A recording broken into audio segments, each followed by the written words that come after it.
Buenos días. ¿Cómo están? Qué gusto verlos el día de hoy. Llegó diciembre, la época más maravillosa del año. ¿Cuántos ya pusieron su arbolito de Navidad? ¿Cuántos ya arriesgaron su vida poniendo los foquitos en el techo de su casa?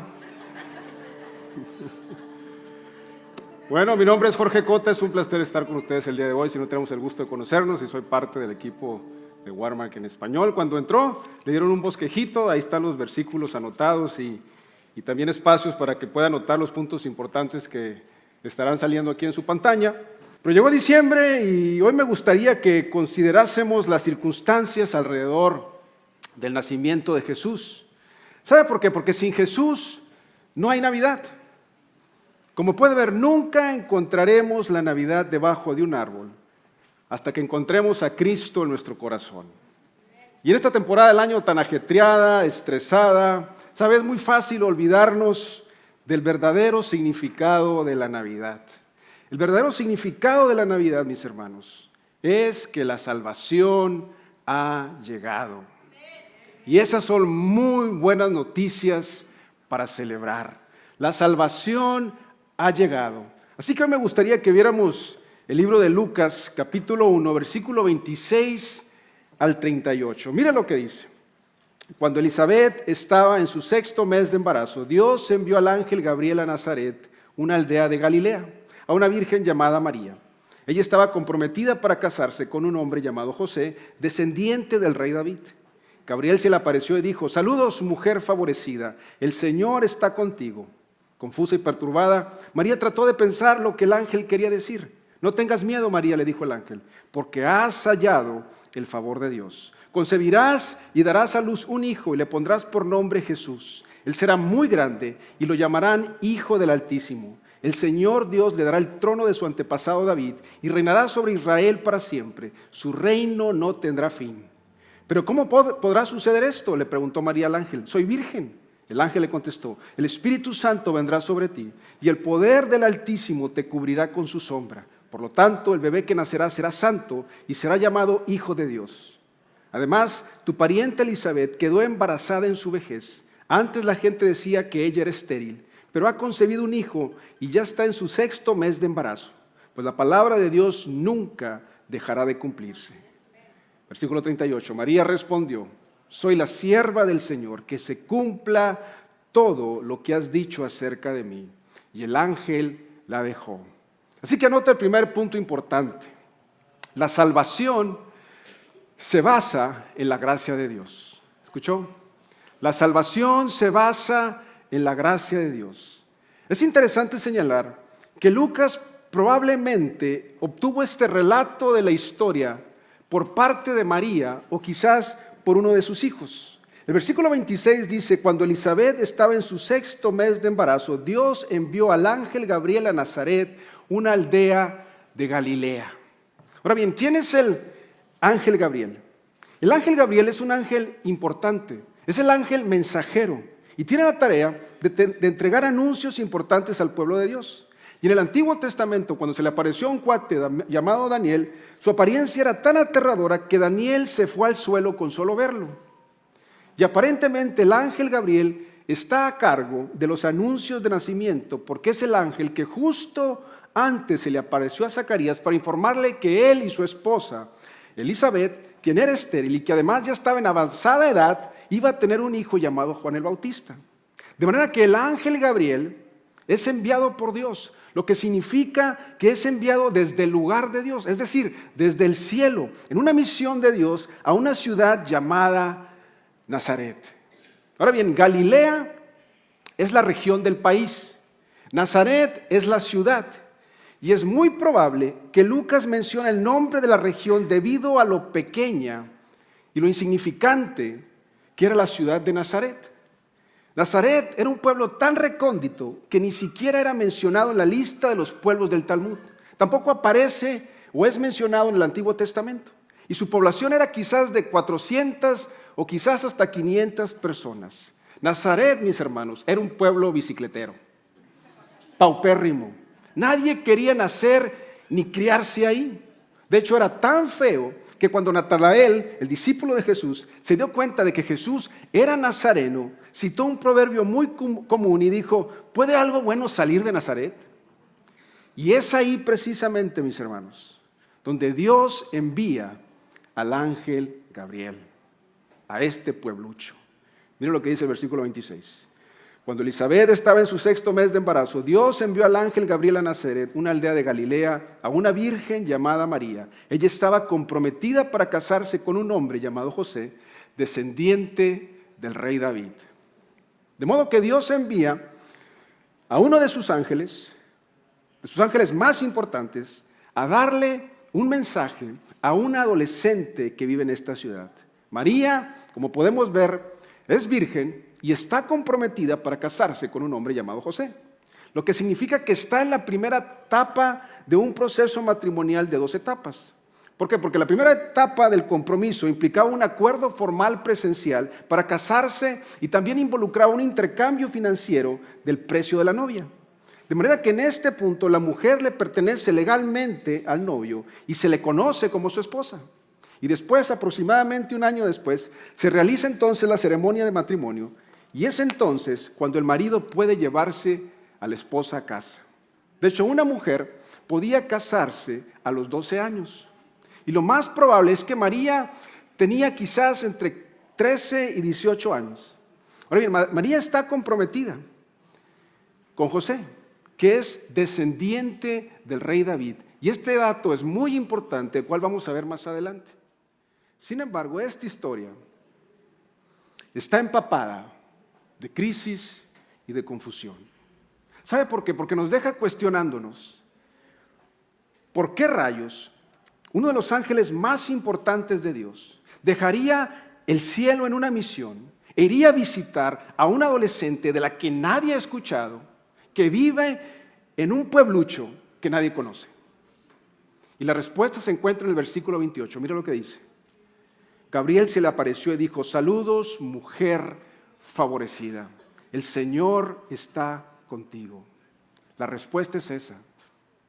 Mujer favorecida. Versículo 29, mira lo que dice.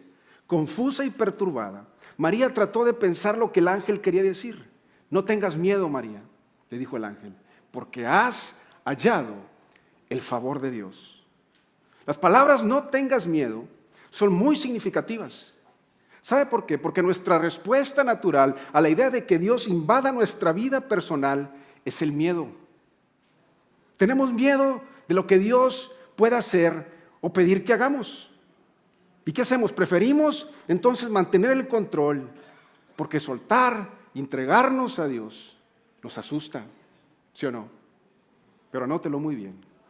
Jesucristo no vino a asustarnos. Jesús vino a salvarnos. Jesús dijo en Lucas 19:10, pues el Hijo del Hombre vino a buscar y a salvar a los que están perdidos. Y por eso debemos recordar que Jesús no se quedó en una cuna, sino que fue a una cruz. Y fue a la cruz para salvarnos de nuestro pecado. ¿Sabe por qué? Porque nuestra mayor necesidad era el perdón. Y por eso Dios envió a un Salvador. De manera que el ángel le dice, no tengas miedo, María, porque has hallado el favor de Dios. Como puede ver, el favor de Dios enfatiza la gracia, la bondad de Dios. La gracia es el favor inmerecido de Dios. Es algo que no te mereces, es algo que Dios te otorga porque le place. De hecho, varios personajes en la Biblia hallaron el favor de Dios. Personajes como Noé, Moisés, Gedeón, David. Y ahora, por alguna razón, Dios en su soberanía incluye a esta muchachita llamada María. Y esa es la gracia de Dios sobre la vida de María. Y es aquí precisamente donde comienza la historia de Navidad, con el favor inmerecido de Dios. Dios en su soberanía elige a María, no por quien era ella, sino por quien es Él. Y Él, mis hermanos, es un Dios de gracia. Dios elige poner su afecto en María y derrama sobre ella su favor. ¿Y cómo se manifiesta la gracia de Dios en la vida de María? Se encuentra en Dios derramando su presencia sobre María y haciendo una obra milagrosa en ella y a través de ella. Y asimismo, Dios vino a la humanidad, no por quien éramos nosotros, sino por lo que Él es. ¿Y cómo se manifestó la gracia de Dios? Se manifestó en Dios derramando su presencia en la persona de Jesús. Como puede ver, Jesús es Emmanuel. ¿Y qué significa Emmanuel? Emmanuel significa Dios con nosotros. Y ha venido para hacer una obra milagrosa en nosotros y a través de nosotros. De manera que lo milagroso de la Navidad es que Dios se hizo personal, se hizo uno de nosotros. Y la Navidad es un recordatorio anual de esta gran verdad. Y si usted quita a Jesús de la Navidad llega a ser un día más en el calendario.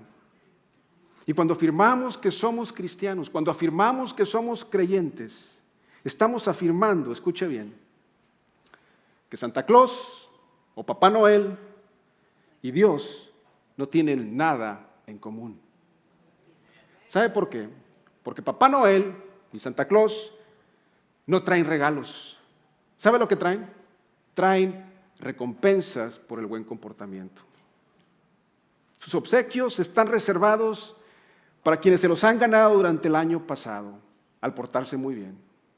Y un regalo por su propia naturaleza es algo que se da gratuitamente, sin condiciones. No se basa en desempeño, no se basa en méritos, no se basa en el comportamiento. Y ante los ojos de Dios, escuche bien, todos hemos nacido en la lista de los malos. Sin embargo, Dios ha puesto su afecto en nosotros, no por lo que hemos hecho, sino por lo que es Él. Entonces, ¿por qué Dios eligió a María? ¿Sabe por qué? Simplemente porque le plació. ¿Y sabe por qué Dios te eligió a ti?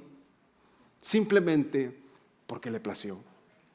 Todo tiene que ver con Él y nada tiene que ver contigo. Y si hoy estás aquí por primera vez y todavía estás tratando de entender de qué se trata esto del cristianismo, de qué se trata esto de la iglesia, sabes, es muy fácil convertir a Dios en un Santa Claus divino, en un Santa Claus glorificado y creer cosas como Dios ayuda a quienes se ayudan a sí mismos. ¿Cuántos han escuchado esa frase? Algunas personas creen que está hasta en la Biblia, pero esa es una mentira. ¿Sabe a quién ayuda a Dios? A los desamparados, a los que reconocen su necesidad de Él. O querrás creer frases como Dios te encontrará a medio camino. ¿Cuántos han escuchado eso? Esa es otra gran mentira. ¿Sabe por qué? Porque Dios vino hasta nosotros a través de Jesús, porque no había manera, no había camino de que llegáramos a Él, al esforzándonos mucho. Jesucristo es el camino. Ahora bien, quizás alguien diga, sí, pero ¿por qué Jesús es el único camino que me lleva a Dios? ¿Por qué es el único que me puede salvar? Bueno, debemos recordar que Dios es santo, que Dios es justo, que Dios es inmutable, de tal manera que Dios aborrece nuestro pecado. Dios no puede ver nuestro pecado con agrado y debe castigarlo. Ahora, quizás alguien diga, sí, ¿por qué Dios simplemente no elige perdonarnos y ya? Bueno, Dios no puede elegir simplemente perdonarnos y ya, porque la paga del pecado es la muerte. Dios tiene que castigar el pecado porque Él es justo, así como nosotros castigamos lo malo y lo injusto. Pero Dios no puede morir a sí mismo para expiar el pecado. De manera que, ¿qué pasa?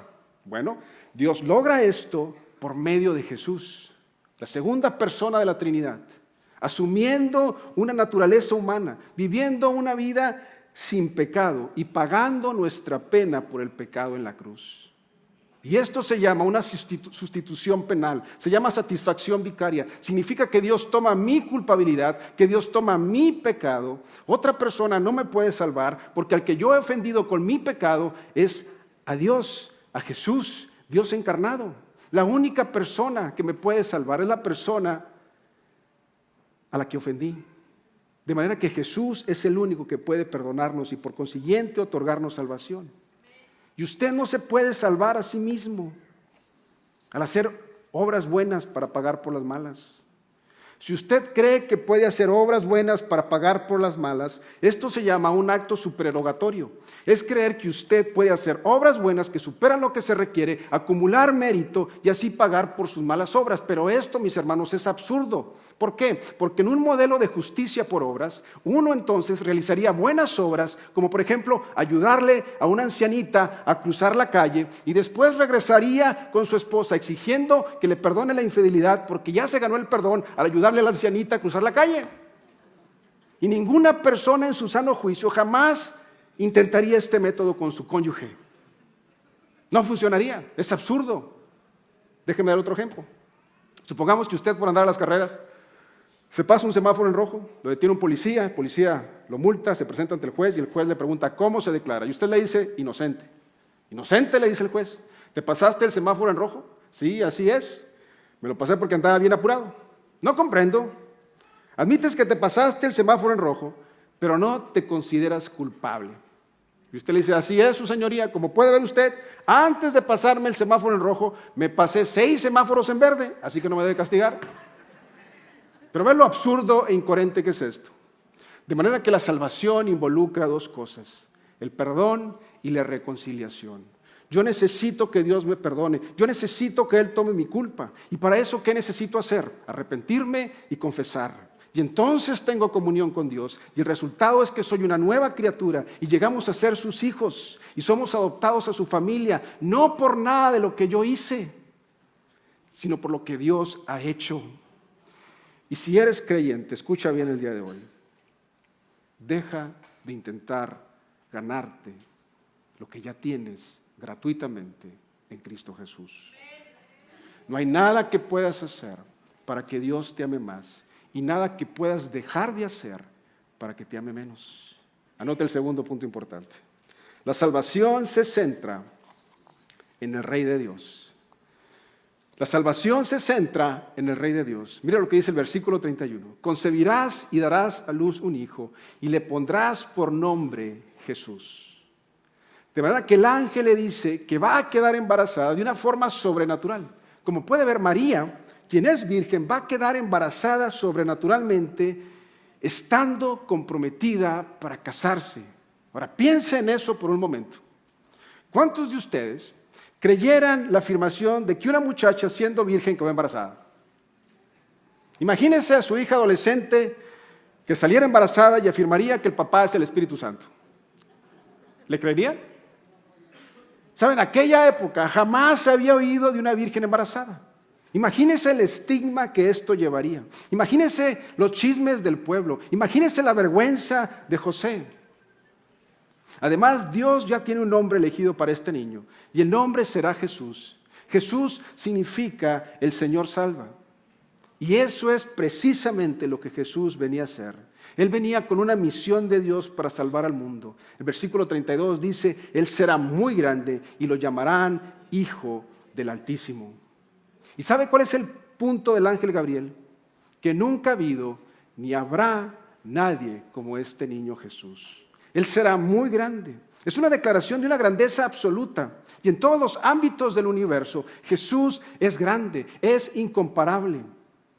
Porque sería llamado Hijo del Altísimo. Ahora piensa en esas palabras, Hijo del Altísimo. Imagínese a Dios como el que tiene toda la autoridad suprema, quien reina sobre toda la creación, el Rey del universo. Jesús sería su Hijo, lo que significa que este bebé sería realeza divina.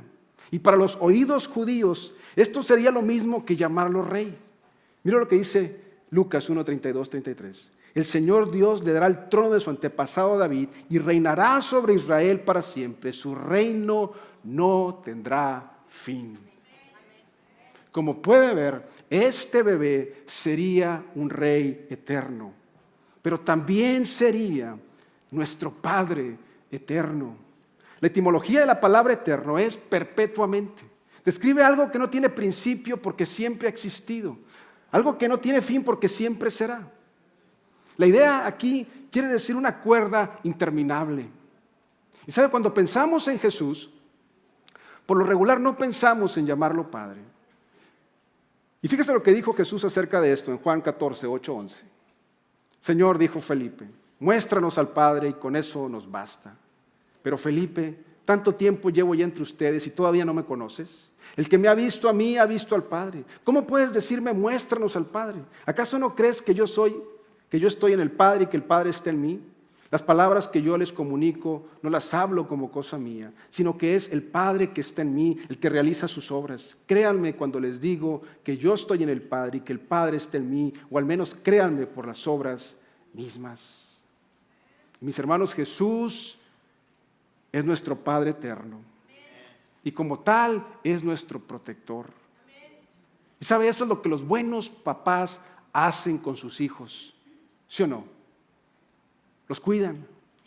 Y la Navidad es un recordatorio de que Jesús será su Padre eterno y como tal será su protector. Y escucha bien el día de hoy. Tu Padre eterno nunca estará demasiado ocupado para escucharte.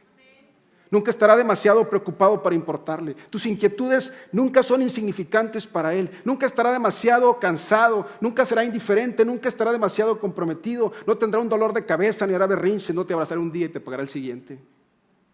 Y yo no sé por qué, pero la primera impresión que tenemos de Dios es otorgada por nuestro Padre terrenal. Y es muy importante que no confundas a tu Padre celestial con tu Padre terrenal, como muchas personas suelen hacerlo. ¿Sabes? Los padres terrenales dejan una nube negra sobre Dios. Y con esto quiero decir que si tu padre te amó condicionalmente, sentirás que Dios solamente te ama cuando te portas bien. Si tu padre siempre te humilló, sentirás que Dios estaba buscando el momento indicado para menospreciarte. Si tu padre te abandonó cuando eras niño, dudarás si Dios realmente estará ahí por ti. Y sabes, el regalo más valioso que mi padre me pasó a mí fue su fe. Mi padre transformó su vida cuando yo tenía 4 o 5 años de edad. Tuvo un encuentro con Cristo y su vida nunca ha sido la misma. Pero el segundo regalo más grande que mi padre me dio fue su aceptación incondicional. Yo jamás recuerdo que me haya reprochado. Sí reprochaba algunas cosas que hacía de vez en cuando, pero nunca me humilló o me mandó a volar. Nunca recuerdo que me haya gritado. Nunca me lastimó con sus palabras. Nunca me dijo, quítate de mi vista o qué tonto eres. Nunca manchó mi imagen de Dios. Y mi padre lo hizo bastante fácil para mí, para que yo pudiera relacionarme con un Padre eterno y un Rey eterno. Y sabes, si estás aquí y no fuiste bendecido por una figura paterna saludable, no permitas que los fracasos de tu Padre terrenal nublen la figura y la imagen de tu Padre eterno. Porque Dios lo único que quiere es lo mejor para ti. Dios no está buscando que la riegues para castigarte. De hecho, Él te escogió. Mira lo que dice Efesios 1:5. Dios decidió de antemano adoptarnos como miembros de su familia, al acercarnos a sí mismo por medio de Jesucristo. Piensa en lo que eso significa. El plan de Dios siempre ha sido adoptarte. Piénsalo. Dios te quiere en su familia. Sí, a ti. Y la Navidad significa que puedes ser adoptado a la familia de Dios para siempre. Ahora déjame ponerte esto en perspectiva. ¿Cuántos han escuchado de embarazos no planeados? Creo que todos hemos escuchado de embarazos no planeados, ¿sí o no? Pero usted nunca ha escuchado de una adopción no planeada. ¿Sabe por qué? Porque nunca alguien es adoptado por equivocación. ¿Escuchó? Nunca nadie es adoptado por equivocación. Es más, un hijo adoptivo es amado 2 veces. ¿Sabe por qué? Porque fueron elegidos. Y hoy quisiera recordarte que Dios te eligió a ti. Y sabes, hubiese sido suficiente si Dios nos hubiese perdonado solamente. Hubiera sido suficiente si Dios solamente nos hubiese salvado del infierno. Pero Dios hizo más que eso. El Padre eterno no solamente nos perdona, sino que nos adopta. Y porque Dios es justo, no pudo descartar mi pecado, pero porque Dios es amor, no puede descartarme a mí ni a ti. Y escucha, Jesús jamás de los jamases te abandonará. Hebreos 13:5-6. porque Dios ha dicho, nunca te dejaré, jamás te abandonaré. Así que podemos decir con toda confianza, el Señor es quien me ayuda, no temeré. Y sabe, como su Padre eterno, Él nunca te abandonará. Según de Timoteo 2:13 dice, si somos infieles, Él sigue siendo fiel, ya que no puede negarse a sí mismo. Inclusive cuando yo pierdo la fe, Dios se mantiene fiel. ¿Por qué? Porque eso es lo que un buen padre hace. Su corazón se duele cuando yo soy desobediente. Su corazón se duele cuando yo soy irrespetuoso, pero nunca nos manda a volar. Jamás le va a decir, bueno, ya estuvo bueno contigo. Ya te he dicho 10,000 veces y todavía lo sigues haciendo, no tiene remedio. Y así como el hijo pródigo, tú puedes correr, pero Él nunca te echará de la casa. Y así como el hijo pródigo, puedes regresar a casa cuando quieras. Y yo te puedo garantizar que siempre habrá una fiesta esperándote, porque eso es lo que un buen padre hace. Así que si has estado corriendo, hoy es el día perfecto para que te entregues. Y si has estado con nosotros durante los últimos meses, a través de esta serie sobre la vida de David, entonces sabrás que Jesús es el cumplimiento del pacto que Dios hizo con el rey David.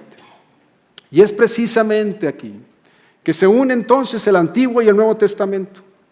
Y esto nos ayuda a darle sentido a toda la Biblia y muestra por qué Jesús es muy grande. Toda la Biblia es una historia unificada que apunta hacia Jesús. Toda la historia se trata sobre Jesús, sobre Él.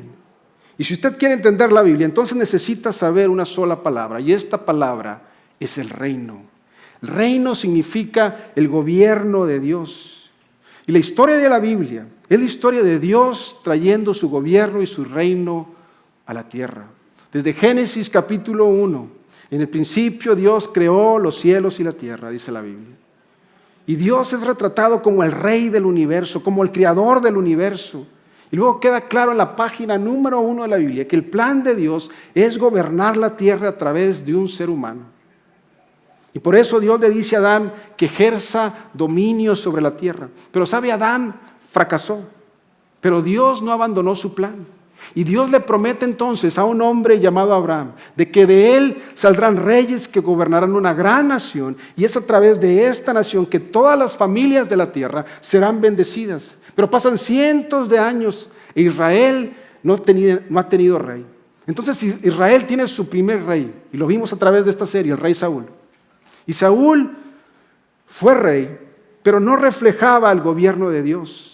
Entonces Dios lo rechazó y pone entonces a David. Y mira lo que dice 2 Samuel 7:16. Tu casa y tu reino continuarán para siempre delante de mí, y tu trono estará seguro para siempre. De manera que ahora todos los ojos están puestos en los descendientes de David. ¿Y se acuerda quién era José? Era un descendiente de David. Y es a través entonces de la línea de David que el gobierno de Dios se manifestará en toda la tierra. Es a través del linaje de David que todas las naciones de la tierra serán bendecidas. Interesante, ¿no? Y luego está Salomón, el hijo de David, fracasa otra vez. Y la nación de Israel se fractura. Y la nación de Israel se desmorona debido a un grupo de reyes malos.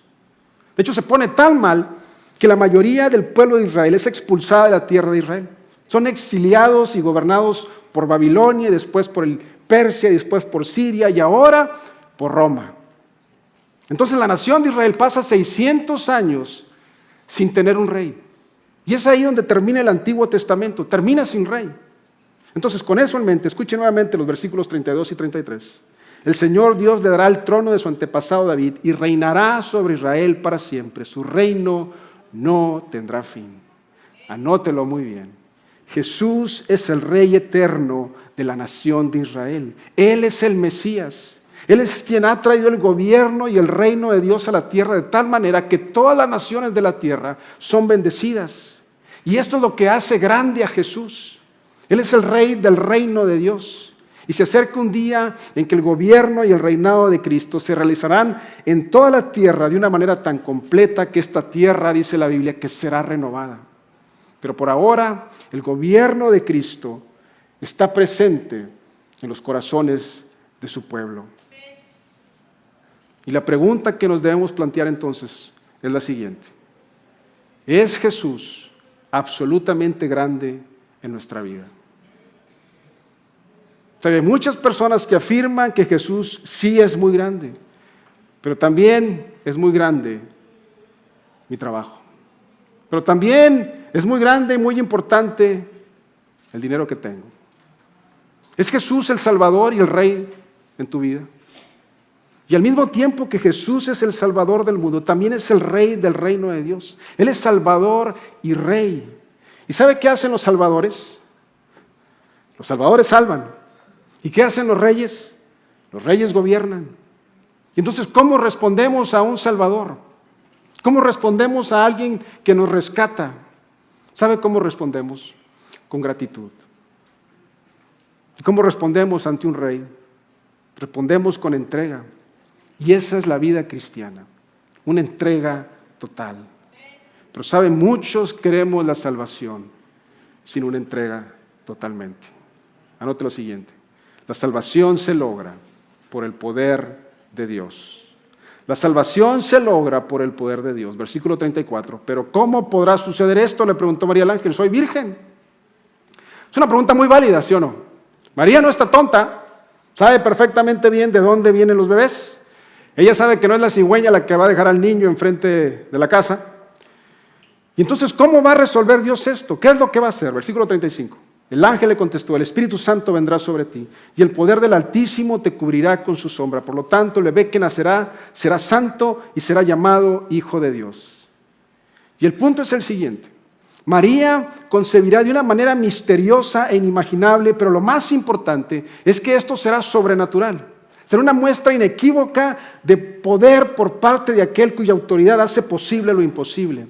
Y el resultado será un niño que será llamado santo. Y la palabra santo significa apartado. Y Jesús será apartado del resto de la humanidad porque es concebido por una obra sobrenatural de Dios, sin obra de seres humanos. Y viene a cumplir una misión única, específica. Y Jesús, mis hermanos, vino a la tierra a una misión de paz. Y es importante comprender esto.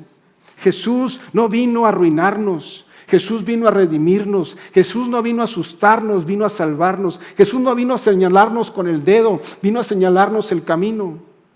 Y cuando los ángeles anunciaron su concepción, vino al mundo con una canción de paz. Vivió con un legado de paz y derramó su sangre para hacer las paces unos con otros. Y cuando dejó este mundo, lo dejó con una promesa de paz. Mira lo que dice Juan 14:27. Les dejo la paz, les doy mi paz. Pero no se las doy como la dan los que son del mundo. No se angustien ni tengan miedo. Y antes de que Jesús regresara al cielo, les ofreció a sus seguidores paz como un regalo de despedida. Como puede ver, Jesucristo es el príncipe de paz. Y el príncipe de paz le ofrece a usted y a mí el día de hoy el regalo de la paz. Y la razón del por qué muchas personas nunca toman posesión de la paz de Dios es porque están buscando la paz en todos los lugares equivocados. Jamás vas a encontrar la paz en una persona. Nunca vas a encontrar la paz en un nuevo empleo, en una nueva casa, en una abultada cuenta de banco. Y mira lo que dice el versículo 36. Además, tu pariente Elizabeth quedó embarazada en su vejez. Antes la gente decía que ella era estéril, pero ha concebido un hijo y ya está en su 6º mes de embarazo, pues la palabra de Dios nunca dejará de cumplirse. Es como si el ángel Gabriel dijera: María, sé que esto es mucho para procesar y quizás te preguntes si todo esto es real y si Dios realmente podría hacer todo esto a través de mí, así que déjame actualizarte sobre la última incorporación al currículum de Dios. ¿Te acuerdas de aquella pariente tuya, Elizabeth? La que no tiene hijos y la que obviamente no tiene sentido biológicamente para ella poder tener hijos. ¿Te acuerdas de ella? Sí, pues precisamente ella está al inicio de su 3er trimestre. Así que sí suena loco que vayas a quedar embarazada siendo virgen, pero así es como Dios obra. Hace cosas imposibles sin esfuerzo.